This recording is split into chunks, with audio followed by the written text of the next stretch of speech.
I bought 6 properties in 2023, and no, I'm not rich, and no, I definitely do not have a high paying or high income job. In fact, I'm in our most recent buy. It is a primary residence, and you can see from my last video that we did a lot of work in putting away the kitchen, which makes my wife happy and keeps my marriage extended for at least the next week. I wanted to go through all the different exit strategies that I had because I made a post and people didn't know that I have different exit strategies for my different properties. I'm not going to get into how I acquired all the properties, but mostly it's partners and acquiring skills like underwriting, finding the deals, cold calling, negotiations, stuff like that, that brought enough value to the partners that they wanted to invest in the deal. So I'm going to go through property by property for each exit strategy, and then I'll just say how I got it or what kind of financing I used to get it. But that's probably going to be just another video. So first property was actually a conventional loan. I bought another primary residence for myself. My wife and I just got married about 2 weeks ago at the recording of this. And at the beginning of 2023, I was a single dude, didn't even know her. We got married after 4 months, and that's another crazy love story. Maybe we'll make a YouTube video together because it's kind of fun. So I bought my primary residence, and then I converted my old primary residence into an Airbnb. And that was a 5-bedroom that's really close to the airport in Boise, Idaho. My second property that I actually closed the same day on using creative finance. So I had to close on that one the same day, or technically after. So it was like minutes after my primary residence. So it wouldn't show up on my HUD statement and it wouldn't mess with my DTI. That one was creative finance, sub 2 deal. And not going to get into that. If you don't understand sub 2, I have a lot of content about it, but also comment below if you want me to make a specific video on my specific deals. Now that one is a 6-bedroom, and that's on the bench in Boise, close to the airport again. So those exit strategies are a Airbnb for both of them. And a lot of people say Airbnb is dead. I agree with you if you don't know how to do it. The days of taking some low quality cell phone pictures and slapping them up on Airbnb for a bedroom or for a guest house or for your primary residence and making a bunch of money, those days are definitely over. That was a COVID thing when people had more availability to travel, even though because everything was shut down, they didn't have to go to work. So they were traveling around, visiting family, wanting to be closer to family. There wasn't enough Airbnbs on the market. Well, now the market is oversaturated. So that's why I went for high occupancy. High occupancy is more than 4 bedrooms. If you have a 3-bedroom or less, don't even touch Airbnb.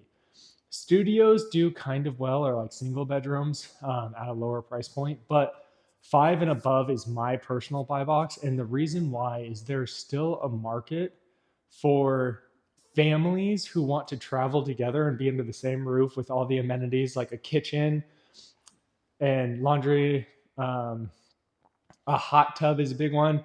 Don't post an Airbnb without a hot tub. Trust me. I can sleep up to 12 people in these Airbnbs. And it's not just like 12 beds crammed into a room.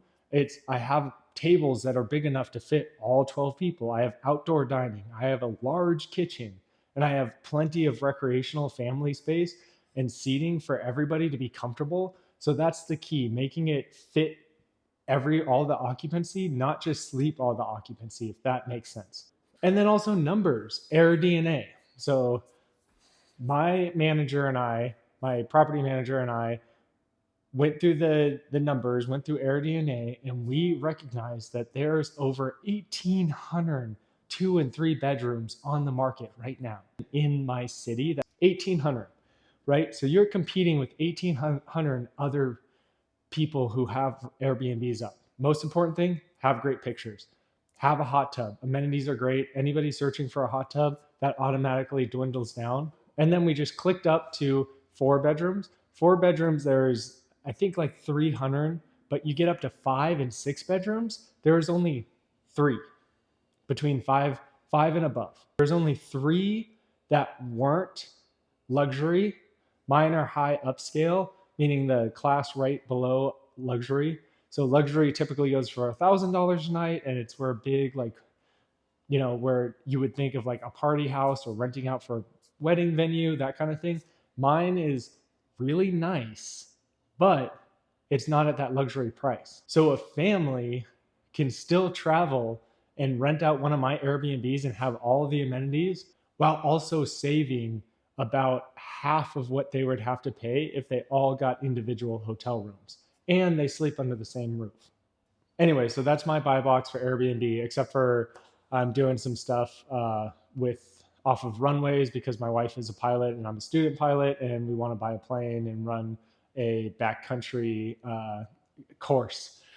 So, but for in town, my buy box is 5 to 6 bedrooms and high upscale finishings.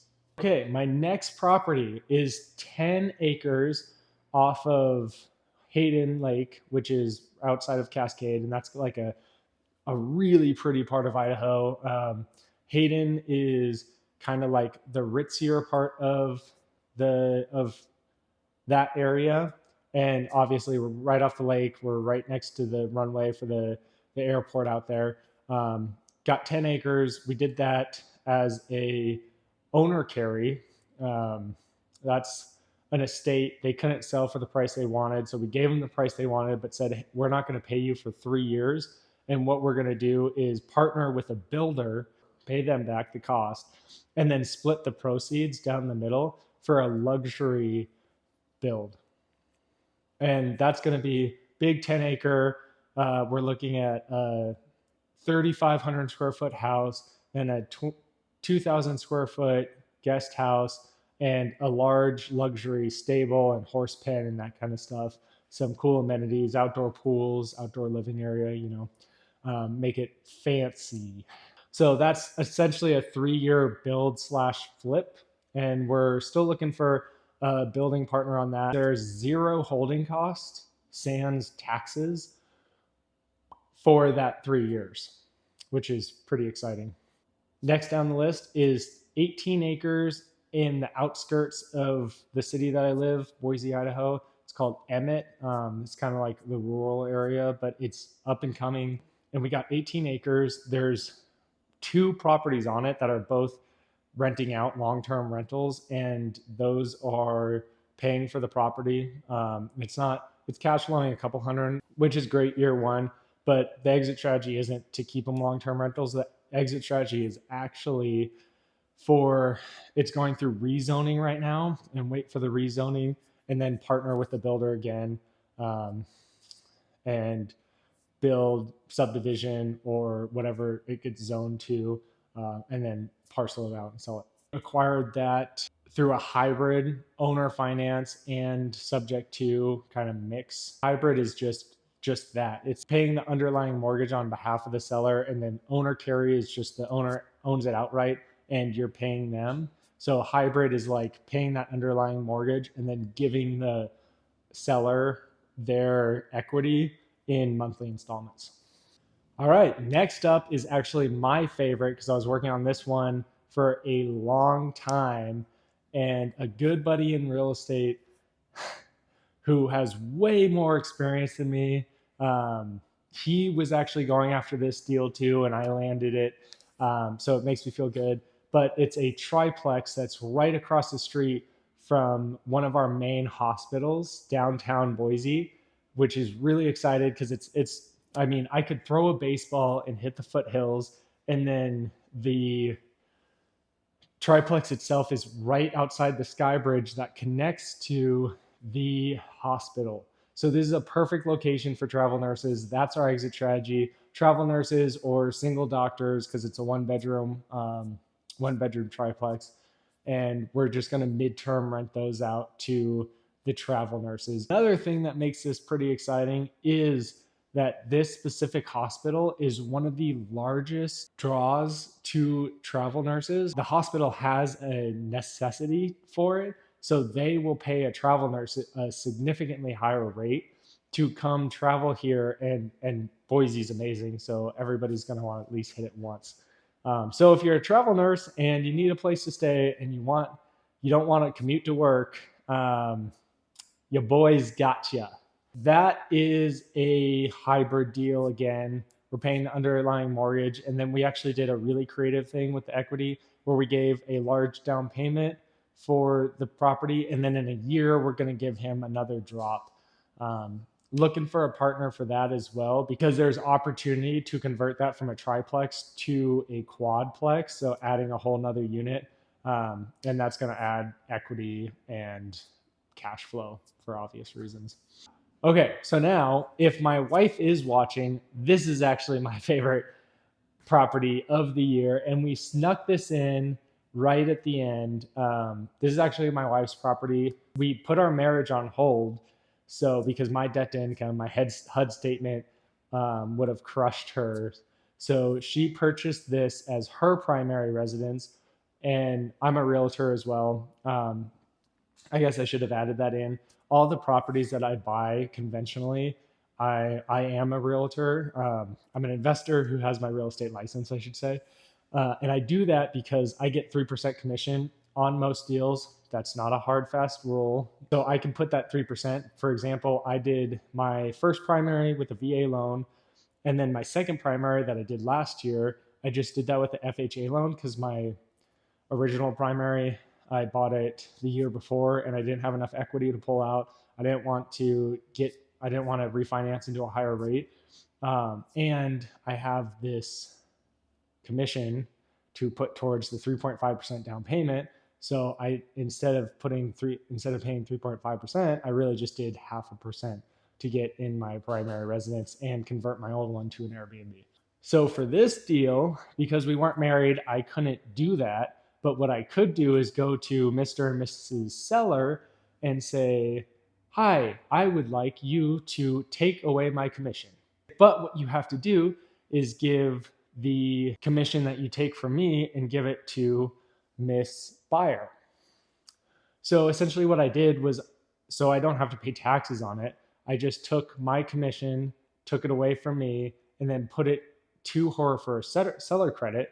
And I already negotiated another 2% seller concession. So she ended up getting 4% seller concession, which paid for all of her closing costs. It paid for taxes through 2025 and the 2-1 buy down, which is the big secret everybody can do. There's not a lot of competition, which means you can start negotiating. Don't attack the price. The price doesn't affect your monthly payment nearly enough to matter.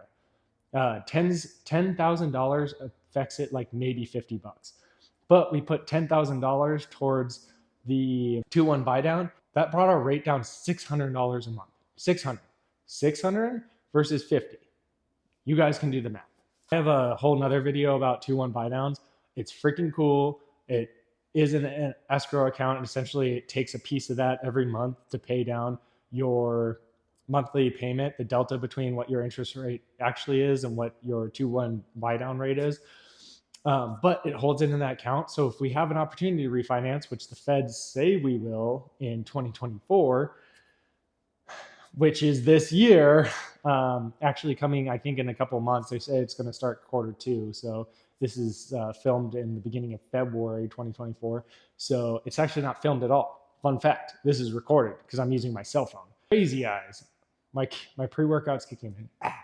Okay, so if we do get the opportunity to refinance, we can use this money that the sellers already gave us for the 2-1 buy down, and we can actually use that to pay for that refinance. There wasn't anything left to pay for, so I ended up making $5,000 on buying this house, which immediately went to cool sunflower pictures, dump runs, and giant beanbag chairs.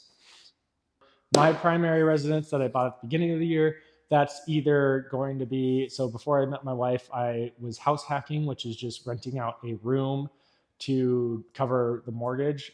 So I have a roommate in there that I actually graduated high school with. He's an awesome dude, really clean firefighter. So he's gone for the summers. I might rent it by the room, and the numbers I have it posted out, I'll be making about cash flowing $2,000 a month by renting it by the room. Um, or I'll rehome him to one of my other properties, maybe where the travel nurses are, because I don't want to not while the travel nurse in a different unit that a travel nurse isn't in. I don't want to. He's been a good tenant, so I want to keep him around. I might just long-term rent out that property. Um, there's an exit strategy for you. So that primary residence, the first one bought with my VA loan. I house hacked that, and the amount of time that I house hacked it and rented out both rooms, I had my mortgage completely paid for. Plus, I had cash flow of about $400 a month, and it was a VA loan, so 0% down. I think it cost me like 5 or 6 grand for closing costs to get into that one. The amount of time I owned it and the cash flow I made back and not having to pay a mortgage, I actually paid myself back for that property. So now every dollar it makes me is printing money. I've already paid myself back for the investment, and everything else is just what I like to call printing money, which is basically what the government does. And it is creating wealth from something that I've already paid myself back from. Government doesn't create wealth, they just create money. Hot take. So there's a cash on cash return that a lot of investors use. Once you hit your cash on cash return 100%, you can consider that infinite returns, which just means it like there's no percentage now. You can't, you max out the 100%. Now everything else is just a return, and it's not paying you. You can take the original money that you had and you can reinvest that. For this property's exit strategy, because it's not just a primary residence.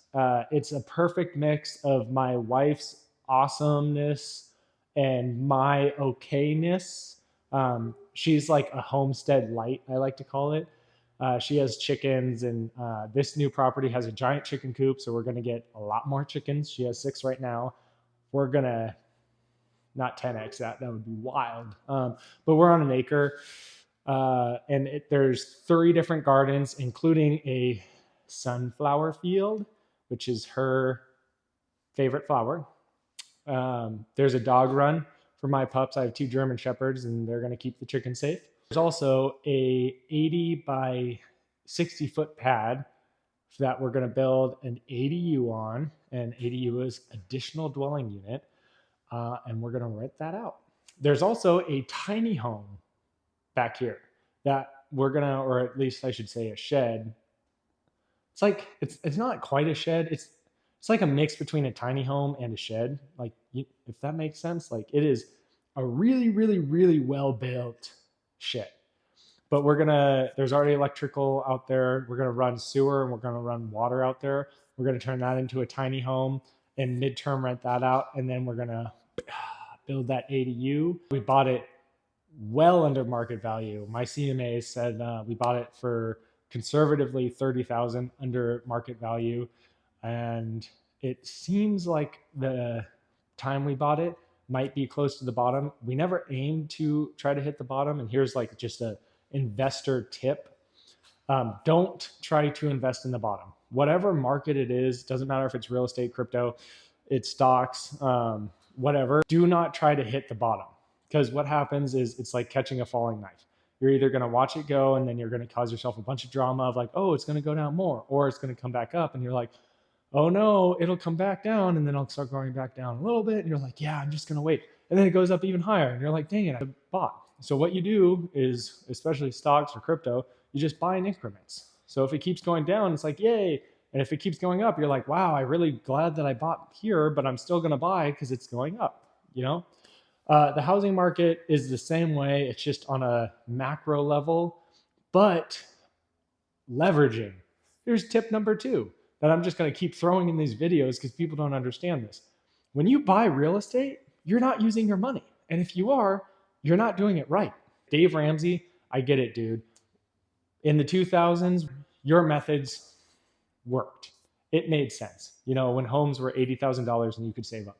You cannot possibly save up money enough to buy the residence that you want before that residence takes off in price, or before inflation makes your dollar, the amount you're saving, worthless. Not worthless, but worth less. Unless you have a super high earning job, but at that case, like you're paying more in taxes and you're losing more by saving than if you would have just bought a primary residence with using the leverage method, because all of that tax that you pay and then whatever you pay to upgrade if you're buying an investment property or whatnot, all of that is tax deferred. Think about that. So saving money in 2024 is not as smart as investing money wisely. And I want to be careful how I say that, because I've lived like a broke college student for a few years to get myself to this point of, and I've developed skills while living for free, i.e. buying a house and renting it out, renting out the rooms, house hacking, which is totally legal, by the way. Nothing I did was even close to illegal or unethical in any way. I guess I'm going off on a tangent. Exit strategy for this home: we're going to wait for the market to flip. And for those who say it's going to crash, okay, then we'll wait longer. If real estate totally crashes for good, then we have way bigger problems. And now we live on an acre with our own food, with our own chickens, with neighbors that all have a lot of meat, freezer in the garage that is stock full of meat, our own well, if I didn't say that. And we're freaking happy. And it's a very defensible area that we live in. If the world doesn't end, which I don't think it will, then everything will go back up, because it's a cycle. It's a cycle. We're in the downturn, there's going to be an upturn. When that happens, peak of 2022, this house was valued closer to 700,000 and we bought it at 500,000.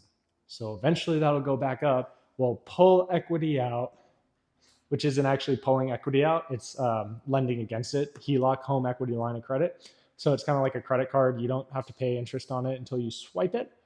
Swipey swipe. And we're going to use that to build up the pad, build up the ADU, rent that out, use the rental to pay off the HELOC, and then probably just build the tiny home, because I think that'll only be like 30 grand. So we'll probably just throw that at that and do a midterm rental here and there. And then also have extra spaces for our friends and family to come visit when we have little tykes running around. So if this helped you out at all, if you found any value, send this off to another entrepreneur or somebody else who's thinking about getting into real estate, looking for different exit strategies.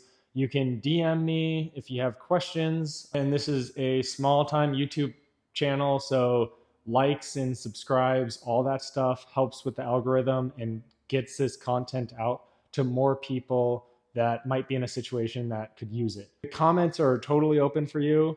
Throw any hate you want, questions, or open conversations if you have thoughts that you want to provide, or if you want to see other videos how a small time dude living like a college student can meet the girl of his dream and be set up to provide her the life that she wants. Ask away in the comments. Also, follow along. We're going to go from quitting both our jobs to becoming millionaires in 2024. That's going to be an exciting journey, and I would love to bring you guys along with us. Peace.